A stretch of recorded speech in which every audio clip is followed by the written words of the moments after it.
So my name is Rashi.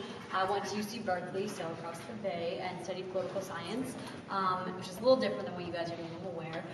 So after I graduated, I did Teach for America. So I actually taught college and financial readiness at a Title I high school in Phoenix. And I moved on then to get into college counseling, and that's what Empowerly does. We do college and career counseling. So the goal is to help students understand how to tackle the admissions process and understand which career path is the best fit for them, but also which college is the best fit for them, and then move on and get strong internships and get into the best field possible for what they're interested in. Hi, my name is Heather. I went to Wake Forest University in North Carolina, where I studied chemistry and neuroscience. And I loved my chemistry degree, but I did not particularly like being in a lab. Really found that part to not really vibe with me. So I transitioned and I went and got a master's in commerce from the University of Virginia, where I was more focused on marketing and market research, got really interested in the world of startups, so switched coasts, and I've been with Empowerly ever since. Great, and so like I said, we work on college and college admissions and career applications. So today what we're going to talk about is just a general overview. Some of the stuff you may know, some of it might be new, but the goal is to interact with you guys to kind of see where you're all at. So just to start off, can I get a show of hands? How many of you are incoming seniors in high school? Okay, cool. How many are incoming juniors? Great. Incoming sophomores? Cool. Freshmen? Nice. Oh, cool. Great. So this will kind of encapsulate, there's something practical in this. So we'll talk about just general overview first, and then Heather will discuss academics, I'll discuss extracurriculars, Heather will talk about college essays, and then we'll take any questions. And like we said, we've given you guys a handout, and we plan to use that handout throughout, so just make sure you keep that on hand. So in terms of the myths that come up regarding college admission, there's a couple that I've talked to my colleagues about, specifically counselors that worked in college admission departments. So the first is this idea that you have to have a bunch of everything. You have to have a bunch of leadership roles, a bunch of APs, and that's simply not true. To be competitive, you don't have to take every single AP offered by your school. In fact, you only need to take about half the APs offered, and Heather will talk about that more in a couple of slides. But the goal is to kind of show that you're committed to something. So you're committed to a passion. So the fact that you guys are building something here at BlueStamp shows that you're committed to some sort of engineering. And that's the goal. Don't do a bunch of activities, commit to 2 to 3 activities and do well in those activities.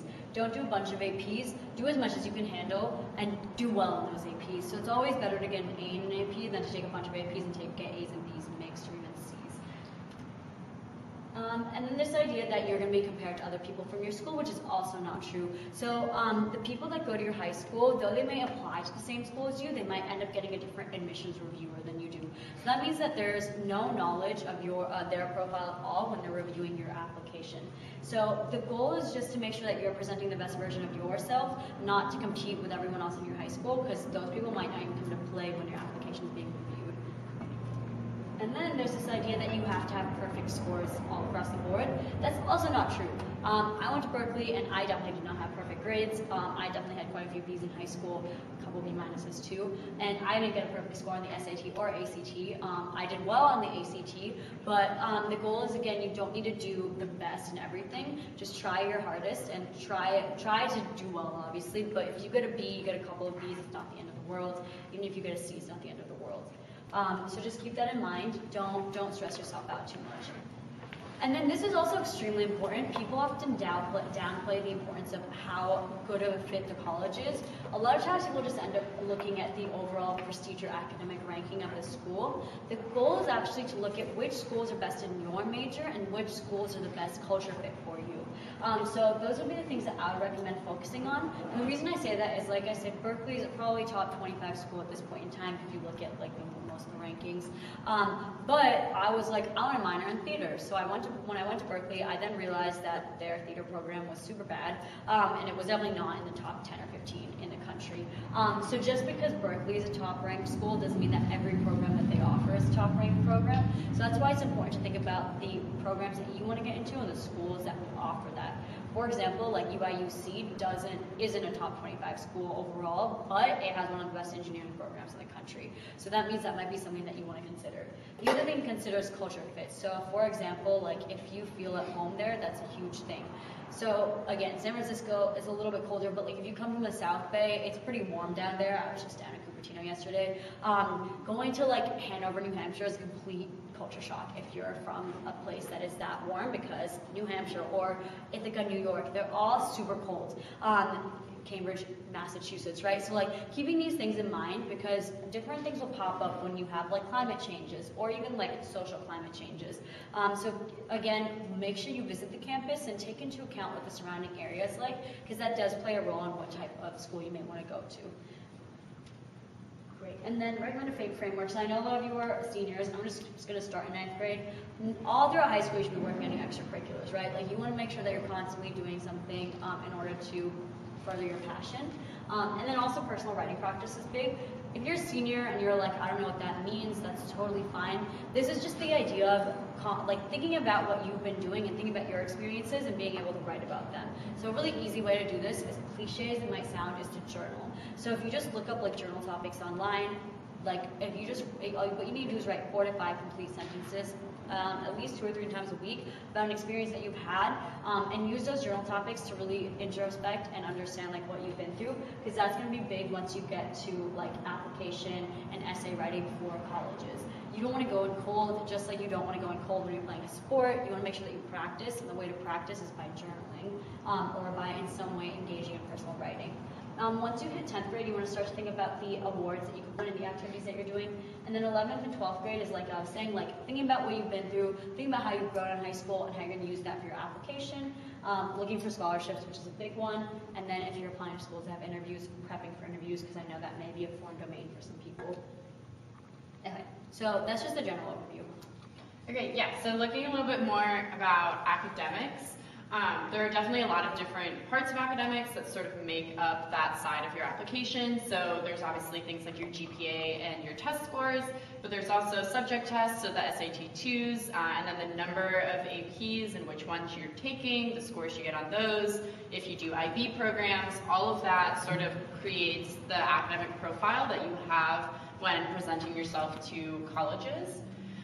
So looking a little bit more at subject tests, so generally speaking, the top row here is all of the math science related subject tests that the SAT offers, but there are quite a few others as well. You'll notice there are a lot of foreign language ones on there. I know for APs as well as subject tests, a lot of students who take these are native speakers, so they do tend to be quite hard, and the curve is not always necessarily in your favor if you are not a native speaker, so that's definitely something to keep in mind when considering taking them. But if you are interested in majoring in something within STEM, I would definitely recommend at bare minimum Math 2 and one of the other science SATs. Just so that you can show, this allows the universities to sort of view your knowledge on this subject across a national scale. So it is really important to, sort of put yourself on that spectrum so that they have those test scores. Most universities only require 2 if they require any subject tests at all, but some do require 3. So it is important to make sure that once you start looking at the schools you're interested in, to figure that out as soon as possible, because most students I know like to pair these with their AP exams, which happen in May. So doing this junior year before you've really actively started applying to colleges is important. So definitely it's something to look out for. And so, just one thing about the math level 2 though, be careful, because just like the languages, it skews up, so most people actually end up getting a perfect score on the math level 2 because it's an easier exam if you're good at math, which I'm not, but the idea is like, so make sure you try to get over 780 on the math level 2 in order to be competitive, because it's pretty standard for people to get a perfect score on math level 2. So just be aware of that for math level 2. And if you need to, maybe if you're not doing all in that, like take physics and then another science, because those usually are tougher and people do worse on those. And math level 2, like everybody I talk to gets like at least a 780 on that. Yeah, the math level 2 is a big one. The other important thing to remember, about SAT2s, you can take up to 3 subjects in one sitting. So you'll take them back to back. But if you take 3 subjects in one sitting, that means if you want to send any one of those scores, you have to send all 3 of them. So if you're taking, 2 subjects that you feel really, really confident about and one that you're not so confident about, you might want to split them up into multiple test sittings, just so that you have the option to pick which test the scores you send to universities. Okay, so looking at APs, these are all of the math and science APs that are offered. Again, there are plenty more sort of the history and language and on all of those other APs that you could take as well, but I wanted to just highlight the science math ones first. So calculus, AB, and BC is definitely a big one that a lot of STEM students take. The computer science, I know principles is really more focused just on, the conceptual side of computer science, where A is a bit more of the application. And the physics exams can be broken up into, I think, like 4 different exams. There's 1 and 2, which are algebra based, and then mechanical and electrical and magnetic, which are both calculus based. So that is definitely important to make sure that you correlate the test you're taking with the class that you're taking. Statistics is one that I would definitely recommend for just about everyone. It's one of the few on this list that I did not take in high school, and I deeply regret, because I ended up using statistics for almost every chemistry class I took. And it's definitely really important to make sure that you're going through all of your data correctly, so I would definitely recommend that one. Touching on what Rashi said earlier about the number of APs that you take, it really, really is important to make sure that you're not overloading your schedule with APs simply to say, I took 13 instead of 8. Because if it hurts your GPA at all, that's going to be the first thing that universities see, rather than the number of APs that you took. So if it hurts your GPA, it's just that much more likely that universities are going to see that first and give that higher weight. So you want to be able to find that balance. There certainly are students who take APs across all subjects and do just fine. If you can do that and don't feel absolutely overwhelmed, then more power to you. It definitely looks great to universities when you can do that, but it does not look worse to take the APs that you can do well in. Yeah, I know that when I was in high school, I definitely dropped for example, I didn't take Spanish AP because I knew that I was taking too many APs. And my junior year, I took anatomy instead of taking an AP science, and then I took physics at a community college because my physics teacher was not very good. So that could be something else to consider, is maybe you want to take something at a community college, and I still got college credit for that. There also is, we've had some students ask about APs that are not offered at their school that they're interested in. So ones that I know you can definitely personally study and take the AP exams. It's really just fill out the form and pay, I think, $75. Yeah. They're expensive. Yeah. But you can certainly sit for the exam without having taken a class at your high school. A lot of students do this with the computer science exam, as well as the psychology exam, I know, is another big one that students tend to self-study for. You just want to make sure that you really are self-motivated enough to be able to get through all of the material, because you will sort of either be taking an online class or through some other academic platform to study for it on your own. So it's important to make sure that you can keep up with all of that. Yeah. Okay, before we go forward, so on that sheet, this part I'm not going to ask you to share, but if you could just fill in your GPA and then your test scores. This is just so that you're able to hold yourself accountable, and it's something that you should be able to recall. Yeah. Unweighted GPA. Yeah. Colleges pretty much only look at the unweighted GPA. Otherwise, you're going to take out the weighting and then reweight it. So your weighted GPA doesn't actually matter that much. Yeah. All grades or 10 to 12? I want all grades. Yeah, because 10 through 12 is only for UCs. So yeah, I want all grades. So I'll give you guys a minute to do this. If you don't know it, then this is something you should really look at when you get home, because it should be starting to perform, except for you, because you probably don't. If you're a freshman. And this is for personal accountability. We aren't collecting yeah, these or anything. I'm not going to look at that one. Yeah. The other ones I will ask you guys to share, but not the academics.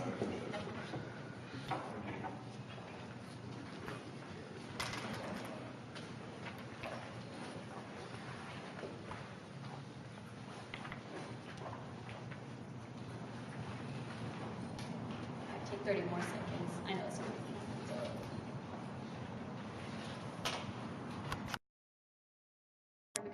helps you apply the skills that you're learning in school to something that you might be doing in your actual like real life after you graduate.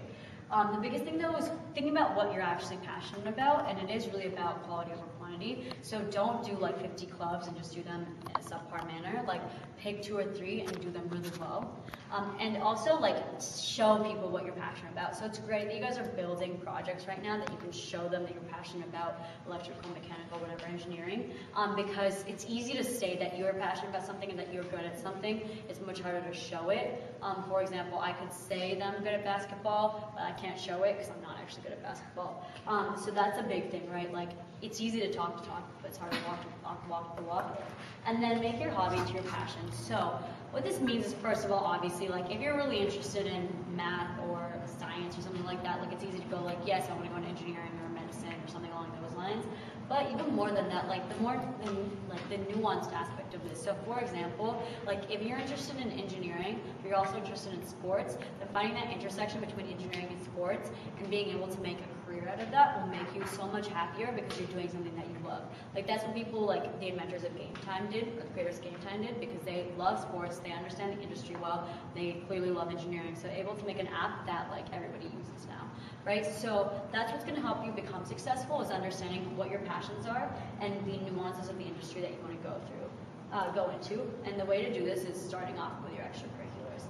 So just to distinguish the difference, there's in-school and out-of-school activities, and I'll talk about this more in a slide. But in-school activities are just the things that are literally tied to your school. Out-of-school is anything that is not tied to your school. So clubs in school, any volunteer projects that you're doing connected with the school, any kind of opportunity your school is giving you is an in-school activity. Anything that you're getting outside of school on your own or through friends or parents is an out-of-school activity.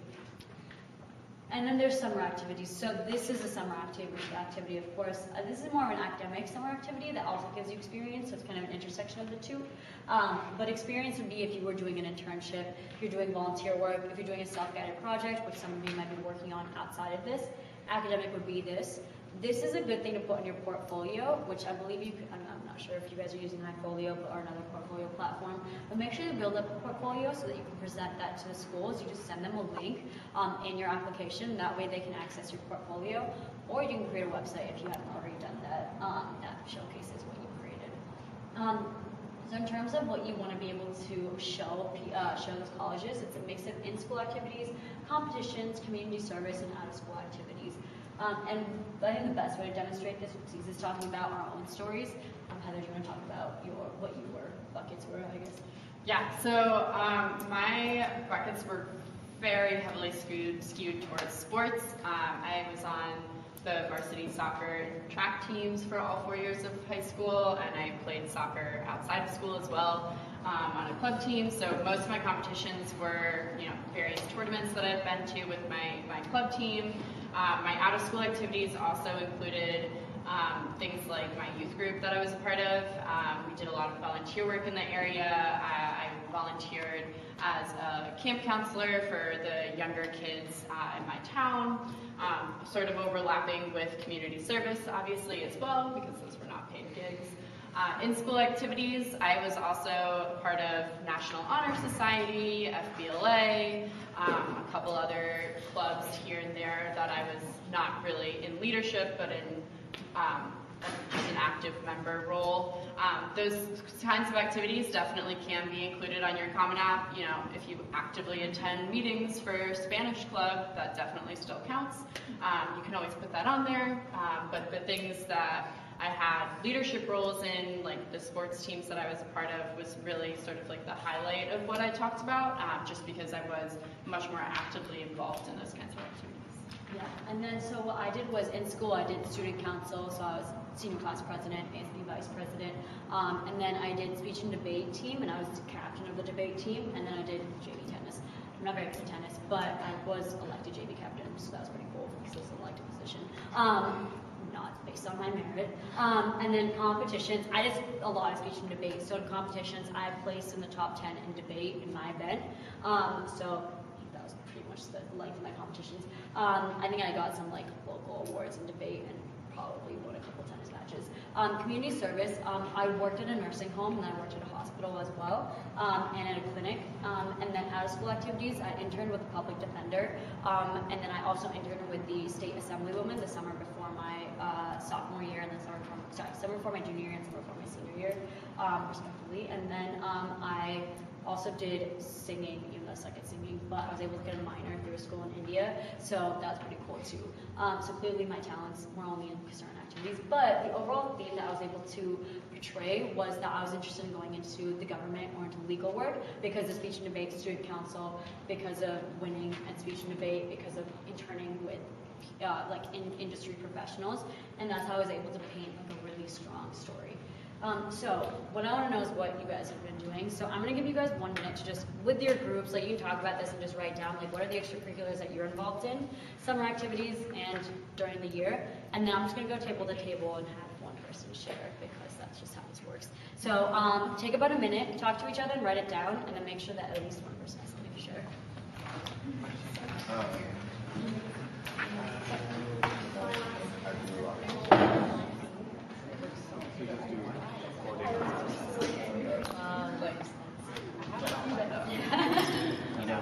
Actually major.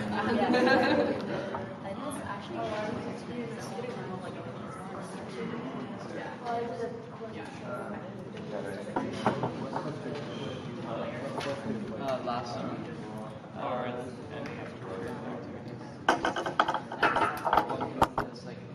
These papers, sign in. I know, amazing.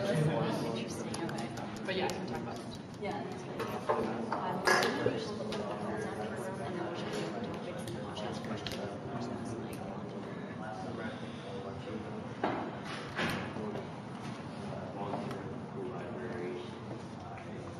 Hey guys, take about 30 seconds.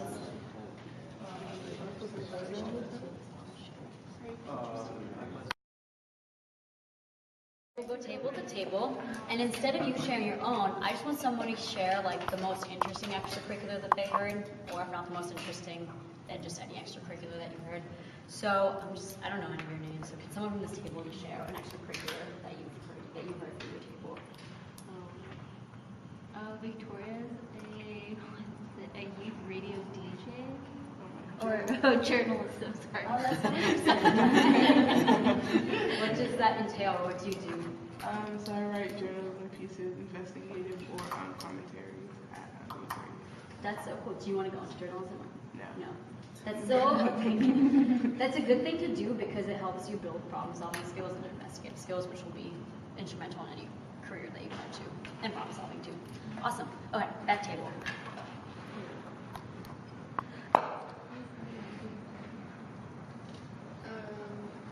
Subject volunteers at a pet shelter. Nice. How often do you volunteer? Probably like once a week. Once every 2 great. weeks. And what do you do usually there? With like clean the cages, stuff like that. Nice. Okay, great. Back here. Can someone share? He says he sails, and I sail too, but I think he sails. You guys sail in like the bay right here?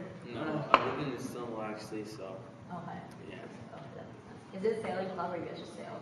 I go on a family trip with my family, and they all sail, so.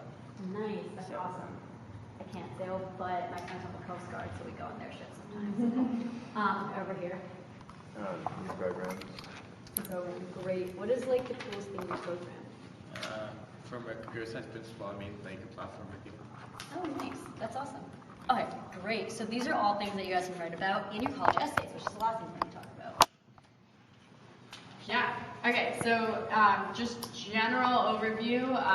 For the essays, there's usually a general question that they want you to answer. So, for example, the common application, there's 7 prompts you can choose from. You pick one and you write, usually, I think it's a 500-word, up to 500-word essay answering that prompt. That essay will go to all of the schools that you apply to with the Common App. And then there's supplementary questions. So these are specific to the universities that you're applying to.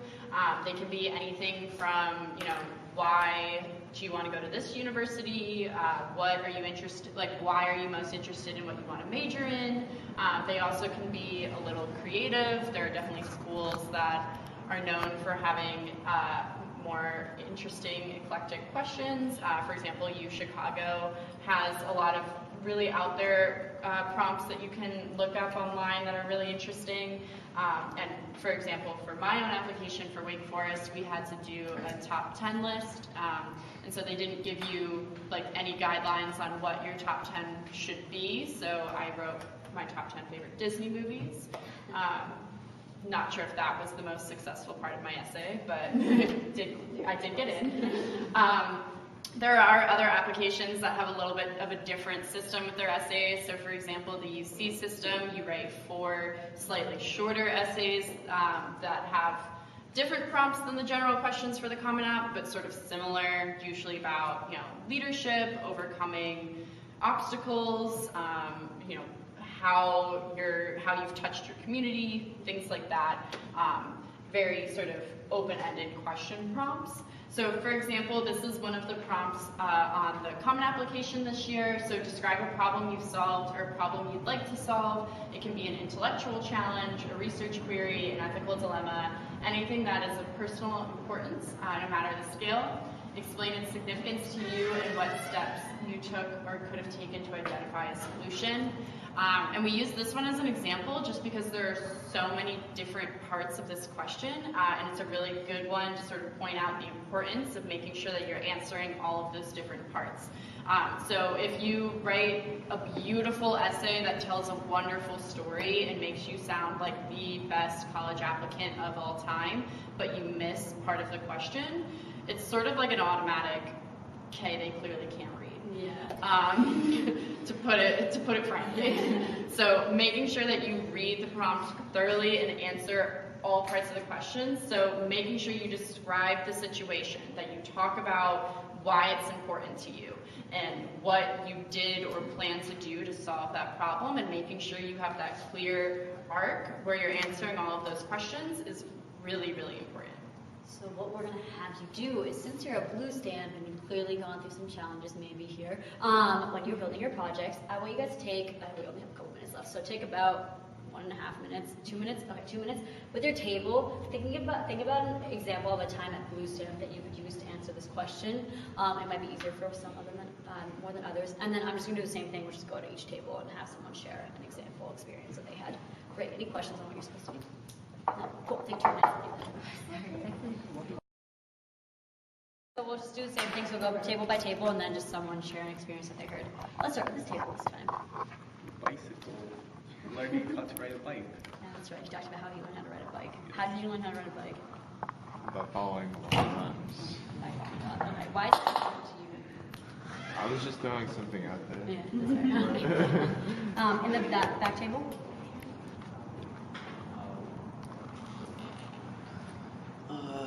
So I had a problem with my code because I broke my SD card. The whole thing was like gone in a second, so I had to restart my code. Yeah. Were you able to overcome this issue? Yeah, I was. So yeah, I just, as I told, I just restarted my code, and now it worked. I got it to work like quite easily because I had learned a lot about coding, so it was easier than the first time. Oh, that's great. And was it better than the first time? Was it the same? It was. I mean, I was aiming it to be the same, but there were some issues with it. So I had to like solve some other problems with it. Like I think I put some extra parentheses at some places, so it wasn't working. But then I managed to find the issue, and now it's the same. Nice. Okay, that's great. And that's great that you're able to figure it out. Good example. What about over here? For my GPS, like it doesn't work indoors, so I kind of like was able to overcome that situation with just like putting default, like I manually put data in for like with like GPS readings like with this area and like the date, so it's like easier for me to use. Awesome. Perfect. And then up here. I think, well, for both me and her, like in general, like we both came like BlueStamp with no background in anything. Like I have no background in programming, or like I didn't even know what soldering was. So it was like a huge learning curve, but I like stuck with it, and then it's always important to like ask then eventually I kind of got it down-ish. That's awesome, yeah. I mean, any advancement is great, right? Because like Yeah. it's only a couple weeks. That's like a great story to talk about for both of you in your essay, because like you went from 0 to whatever 25, 50. Even if it's not 0 to 100, at least you made some kind of progress, and it shows that if you come into an area that you know nothing about, you'll still try to learn and stick with it, and eventually be successful. So I think that's a great example. All of them are great examples, though. So we're like out of time, so I'm just going to briefly go over this, and Heather's going to go over one last thing. So just in terms of writing the essay, the biggest things to take away from this slide is, one, you need to not be narcissistic. So make sure that you're showing them how not only your skills are obviously beneficial to yourself, but beneficial to the greater community and what you're going to do with your skills in the future. So of course you are talking about personal growth and reflection, but the goal is to be able to show that you have grown. You're not, born amazing, that you started somewhere like they were talking about. They didn't know anything when they came in. That's admitting like fault and vulnerability, and then showing how you're able to grow from that experience and how you're going to use those skills to benefit not only yourself in the future, but others in the future. It's big to start early and have other people look over the essay, and it's important to proofread your essay, because like Heather said, if you're not answering the questions or there's basic spelling or grammar errors, right there it's a clear X, and they're going to move on from your application. And then also make sure that you don't use the same experience multiple times. So I talk about speech and debate a lot when I present, but I only talked about it once when I was actually doing my essay. I talked about other experiences in my other 3 UC essays. And then finally, the biggest thing is to showcase the identity, the depth, and the background of yourself, as well as your passion. Because the thing is, like, if you talk about something generic, it's not going to sound like you. What you want to do is talk about something that you're passionate about, because that's when you're actually going to be able to show your voice. Even if it's something super simple, if you're passionate about it, you can make that essay sound amazing. Or it can be something complex that I couldn't understand, but you guys clearly are passionate about. Okay, so last thing. All right, so just very briefly to cover sort of what Empowerly does. We help students throughout the whole high school journey of looking at academics, what courses should they be taking, what subject has to be taking, extracurriculars as far as, finding other programs sort of like this, or research programs that you might be interested in that can help you showcase your interests and your passions. The application process, obviously, filling out college lists, writing college essays, figuring out, scholarships and when to apply and all of that. And we can even do like interview prep and resume review. And we do this with a team of a couple of different people. So we have counselors who are there to help with the strategy and writing your good essays and having that theme that we talked about throughout the presentation. We also have specific advisors, say from specific universities or specific academic programs. The research team is there to sort of answer more nuanced questions, so they're really helpful for finding, if you say, I want volunteer programs in my area where I get to help younger kids code, they can find it. The essay editors obviously edit essays, but they can also edit cover letters and resumes too. And the case managers are there for support. And we generally see that it does help students with their admissions rate. We see that our students are about 3 times as likely to be accepted to top 20, top 30 universities compared to the national acceptance rate. So we do feel it does a good job of helping them present the very best versions of themselves. Okay, and so we can also do free profile reviews, which come with we'll go through all of the things that you're currently involved in, sort of figure out, where you might be potentially lacking, where we should put more focus, where we can be helpful, go over all of that, and it will come with free access to our online student portal that has a bunch of resources, as well as organizational tools for the application process, a free research request, a free essay edit, and a discounted session with a counselor. So if you are interested in that, you can schedule it at empowerly.com/consultation. And does anybody have any questions right now? If anybody has any questions, you can reach Heather at enrollment@empowerly.com or the rest of our enrollment team. Feel free to ask questions, or if you want to chat with anyone, let us know, because I know this is a tough process. We've all been through it. So yeah, that's it. Thanks everyone for listening. Thanks, guys.